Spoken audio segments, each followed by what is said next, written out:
La Sicilia torna in zona gialla da oggi. Il cambiamento più significativo rispetto alla zona arancione riguarda gli spostamenti tra comuni e la riapertura fino alle 18 dei ristoranti. Riaprono anche musei e mostre, ma non i teatri. Da oggi ci si può spostare all'interno della regione. Gli spostamenti verso altre regioni sono consentiti esclusivamente per comprovate esigenze lavorative, situazioni di necessità o motivi di salute. Resta in vigore anche il coprifuoco dalle 22 alle 5. È consentito una sola volta al giorno spostarsi verso un'altra abitazione. Il limite è fermo ad un massimo di 2 persone, oltre a quelle già conviventi nell'abitazione di destinazione. La persona o le 2 persone che si spostano potranno comunque portare con sé figli minori di 14 anni e le persone disabili o non autosufficienti che convivono con loro. È possibile consumare cibi e bevande all'interno dei bar, dei ristoranti e delle attività di ristorazione dalle 5 alle 18.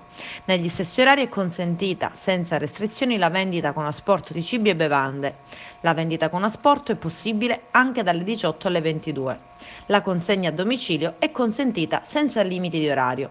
Nelle giornate festive e prefestive sono chiusi gli esercizi commerciali all'interno dei centri commerciali e dei mercati, a eccezione delle farmacie, parafarmacie, presidi sanitari, punti vendita di generi alimentari, tabacchi ed edicole. Vanno comunque rispettate le norme sul distanziamento, ingressi scaglionati e sulla sosta nei locali solo per il tempo necessario all'acquisto dei beni. Riaprono i musei dal lunedì al venerdì con esclusione dei giorni festivi, con ingressi contingentati e nel rispetto delle misure anti-Covid.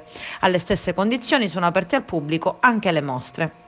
È possibile praticare l'attività venatoria, rimanendo sempre all'interno della propria regione o provincia autonoma. Le attività di palestre, piscine, centri benessere, centri termali sono sospese, fatta eccezione per attività riabilitativa o terapeutica e per gli allenamenti degli atleti professionisti e non professionisti che devono partecipare a competizioni ed eventi riconosciuti di rilevanza nazionale con provvedimento del CONI o del CIP. È consentito recarsi nei centri e circoli sportivi per svolgere esclusivamente all'aperto l'attività sportiva di base nel rispetto delle norme di distanziamento sociale e senza alcun assembramento.